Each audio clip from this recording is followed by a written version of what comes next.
Things are heating up for the Expedition Bigfoot crew as they get the hottest leads they have ever come across in their time hunting for the elusive Bigfoot. Take a look at this. Oh, wow. Up here? Oh, yeah. The hand, oh my God. Do you see that? Those fingers look long as hell, dude. They are tracking down the newest and greatest clues, each discovery more shocking than the next. However, how shocking is too shocking? I got a target right here. Oh yeah, we definitely got a target. Hey Maria, we're picking up 2 targets, not just 1. Are you hearing or seeing anything?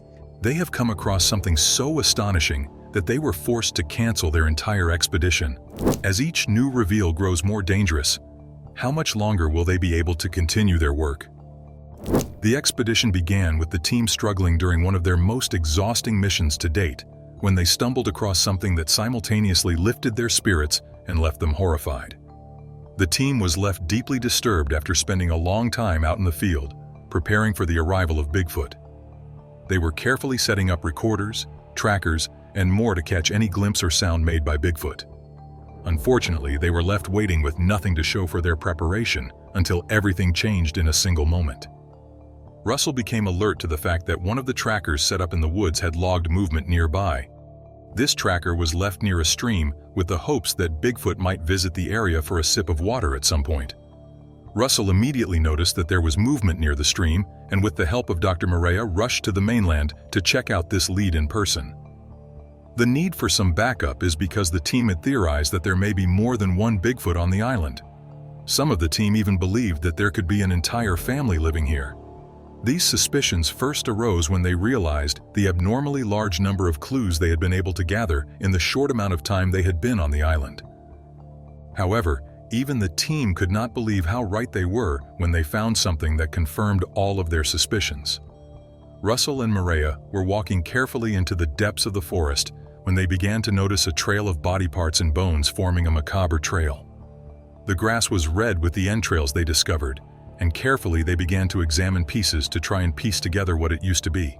What was clear was that whatever had done this was very dangerous and quite large. This discovery sent a chill down their spines as they realized they were close to a predator. However, this did not send them running for the hills. Instead, they saw this as a sign that they were on the right path. Never had they been in such close proximity to life-threatening danger. The team felt in their bones that the deeper they walked into the darkness of the trees, the closer they would come to being the next slaughtered prey on the forest floor. As they swept the path ahead of them with their flashlights, they found something that made them halt. They found a massive handprint in the soil, easily twice as large as an average person's handprint. The other thing they noticed is that it was pressed quite deep into the ground, suggesting that the creature that left it behind must have been very heavy and large. Maria immediately concluded that there was no other creature but Bigfoot that could have left this print behind. This has been their most firm evidence to date. Russell and Maria immediately contact Ronnie over their radios and inform him of their monumental find. Ronnie is predictably delighted, and the team makes their way to the mainland to see the print themselves and help with finding more evidence. The next morning, the team makes their way back to where they found the handprint and begin to search the area nearby for more clues. Ronnie's fresh eyes were taken aback by the massive prints left behind, and with closer analysis, the team gleaned even more information from this innocent handprint. These experts realized that knuckle marks found nearby proved that the creature was walking not only on its 2 legs, but also using their knuckles to move, a lot like an ape would. This was a great find for the team as they now have more intimate details to work with. This marvelous discovery is not their first, as just last year, Dr. Maria Mayer found a massive skull that shared features with apes and humans. These features could explain Bigfoot's ability to walk on 2 legs like humans and use its knuckles like apes do as well. While the team confirmed these theories with the knuckle prints on the forest floor, Russell then noticed another detail. There were 2 different sets of prints in the dirt. With the use of their high-tech cameras, they used the infrared features to differentiate between the 2 tracks they found. They had found evidence that there were 2 creatures on this island. This confirmation of their earlier theories uplifted everyone, as they became even more determined not to lose this trail, coming closer to finding Bigfoot than anyone before them. This was solid proof. All of this new evidence was sent to Bryce for further analysis, and when he took a good look at the prints, he realized that they were made not just by two different creatures, but two creatures that were very different from one another. The team was baffled by this information. They had assumed it was two Bigfoots, perhaps related, but now they had to keep their eyes peeled to piece together what made each of them so special. They could not take for granted that they would share every characteristic with each other. This extra challenge did not discourage the team. The area they were combing through was massive and had a very dense forest for miles all around, making it challenging to smoke out the hiding spots of these masters of the woodlands. But using their own smarts and guesses, the team figured that Bigfoot would be moving along the riverside which wrapped all around the valley. This formed a bowl of land with steep cliffs on each side. This smaller landmass seemed more manageable to search than simply walking across the entirety of the island. The team had a hunch that these two elusive creatures could have made their home in the valley. Proving this theory could be quite dangerous and exhausting, but they were willing to do it for the sake of their investigations. They decide on a plan to trick these two creatures and trap them inside the valley.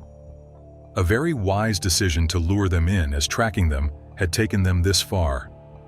All of their hopes were being bet on this sneaky plan. However, even with this plan to lure the Bigfoot to them, they still made it a priority to search the valley high and low for movement or traces of their passing.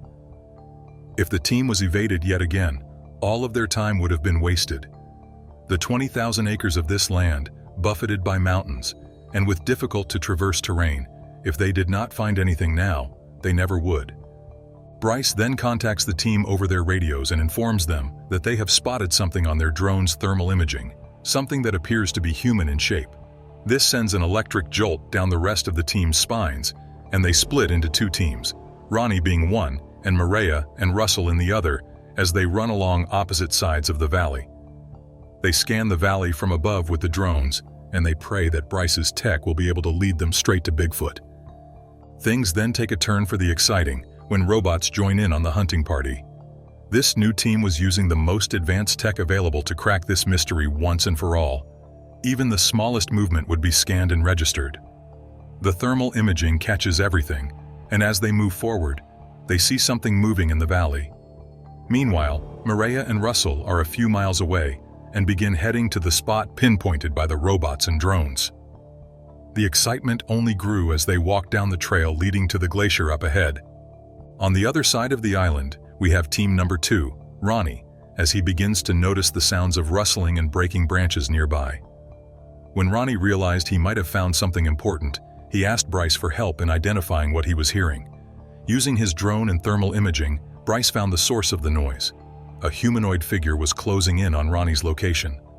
Through the thermal lens, Bryce could see the shape only 200 yards away from his friend. Ronnie could hear movement, but the thick shrubbery and trees hid whatever was moving in the darkness. The team was in a state of dreadful suspense as they waited to see what would emerge. The drone could detect the rapid movements as whatever was out there closed in, but suddenly the signal disappeared. Instead of becoming frozen with fear, Ronnie instead ran into the trees, trying to get a good look at the massive beast inside the trees. Bryce makes his way to Ronnie, not wanting to miss out on what was happening, only to get a shock of a lifetime. There were massive footprints on the ground, clear evidence of Bigfoot's presence in this forest. What they found to be so unsettling about this proof of life was the thick tree trunks and tree branches that were scattered almost 6 feet between them. This means that Bigfoot must be enormous to have a stance that wide. When Bryce arrived at Ronnie's location, he saw him scanning the area with his thermal camera, but it seemed the trail had gone cold. That is, until a humanoid shape appeared on the camera, moving quickly toward him. Ronnie had caught Bryce approaching him, not Bigfoot. Once they identified each other, they started to share all the evidence they had found on their night out in the forests and decided that following the tracks would serve them well. As the team followed the tracks, they felt hopeful that they could find something more to prove their theories correct after all.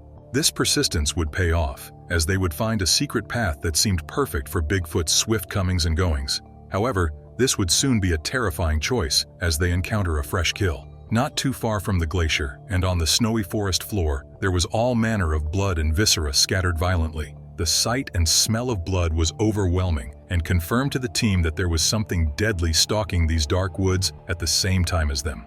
The team was shocked by the freshness of the kill as they examined the pieces left behind.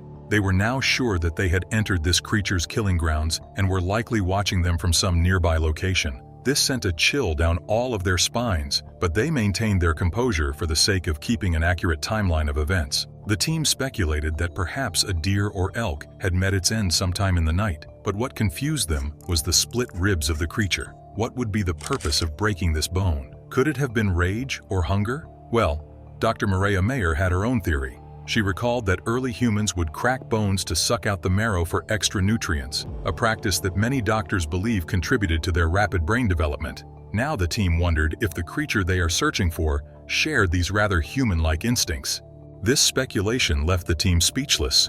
Were they looking for a creature that displayed the intelligence of a primitive human, but with the strength of an apex predator? This let them know that they were dealing with something far more intelligent than they were used to in animals. As Ronnie and Bryce thought more about the Bigfoot massacre, they began to wonder if Bigfoot was actually a hybrid human species. Earlier in their expedition, they had found volcanic glass in a nearby cave. Now with this new information, they speculated that the creature could be using the glass as a weapon or tool. As they examined the remains of the dead creature, they realized no bear or wolf could have done this much damage. The brutality of the killing had the air of something more deliberate and angry than what a typical animal would display. They now believed that Bigfoot could have dark instincts that fueled this carnage. Bryce and Ronnie decide to take these broken ribs as evidence with the hope that they can get more information from tests. The next step for the team was to get back together and put all their minds to the task of figuring out whether this creature was some kind of human hybrid. They also wanted to group together for protection, as all signs pointed to a violent and dangerous creature sharing the same region of the forest with them. The team also suspected that the animal was moving to a place with food and hiding spots, the likeliest place being the ice sheet above the stream. Maria and Russell decide to make their way to this location, while Bryce and Ronnie gather more evidence by the kill. While looking over the creature's leftovers, Bryce and Ronnie notice an unusual detail. The remains of the kill did not look complete, as there were no signs of a body being moved away from the scene. This means that the creature must have moved the body, similar to how chimps hunt. This new detail, along with the thermal images they captured, confirmed their theories that this was definitely the work of Bigfoot. Eager for more evidence, Ronnie and Bryce get ready to move their search to a new area. However, before they could move, they heard movement behind them. Something was getting closer. They grab their thermal cameras, but they do not manage to catch anything. When the sun began to rise, they gained a new surge of energy, sure that the extra light would give them more opportunity to find some solid clues. Russell and Maria were still making their way to the creature's home base as they followed the tracks closely. Unfortunately, they found nothing, not even prints left behind on the soft snow. The creature seemed to disappear into thin air. This went against all the evidence they had collected and the footage captured by the drone. However, just as they decide to leave the area and follow the tree line back down, the cameraman spots movement on top of the glacier. Russell also spots this figure, but it quickly hides itself again when it notices the team looking up at it. It becomes clear that the glacier needs to be looked at more closely. A glacier is a strange choice of home, as they are very difficult environments to thrive in, harsh and freezing as they are. However, one benefit is that it is a perfect place to hide in. Back with Bryce and Ronnie, they are once again circling the site of the Bigfoot massacre, trying to pick up little clues that are now visible in the daylight. They find a long claw mark in the tree trunk nearby. However, it is located much higher than an average bear could reach. This means the creature they are looking for must be bigger than a bear, and quite strong to have left such a deep mark in the bark.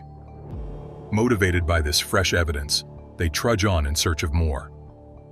As Maria and Russell navigate their way up the snowy terrain, they make a beeline for the glacier while maintaining a vigilant watch on their surroundings.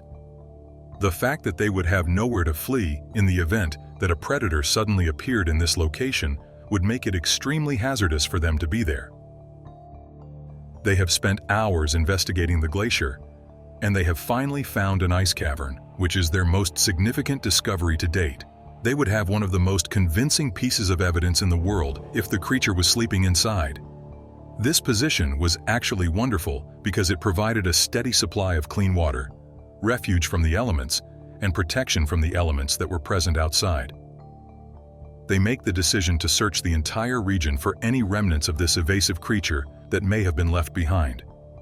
However, After conducting a preliminary search, the two individuals come to the conclusion that they will want a great deal more assistance. Maria and Russell come to an agreement with a group that has a helicopter, and with their assistance, they search the mountain from above. They cover miles and miles of terrain in a matter of minutes, which would have taken them days to cover on foot. The expectation was that this helicopter would assist them in detecting movement and allowing them to arrive at their destination more quickly. In spite of the fact that the snow generated traces that were easier to see, they did not find anything using this strategy. In addition, the crew of the helicopter assisted them in scanning, but unfortunately, nothing was found. The crew was dissatisfied with the lack of new proof they had found, and they had a sneaking suspicion that Bigfoot had concealed himself deep within the forest, where it was highly improbable that they would come across him. Despite this, not everything was a detriment. For their following investigations, the team from Expedition Bigfoot had been successful in discovering a great deal of new evidence and even some stunning new notions that could be of assistance to them. After a search that lasted over 3 weeks, they all returned back to their homes to go over the discoveries they had made. Bryce immediately began analyzing the data that they had gathered, concentrating on something that he discovered to be fascinating in the audio recordings that they had taken. A low voice that seemed like it was coming from Bigfoot could be heard in the recording that he was listening to. It was late in the evening when the recording was made, and none of them were there in the forest at the time. This indicates that the creature had been present for a longer period of time than they were aware of. After getting in touch with the linguist Dr. Cosper, he shared with Bryce his belief that the sounds resembled those of humans and appeared to reflect characteristic patterns of language.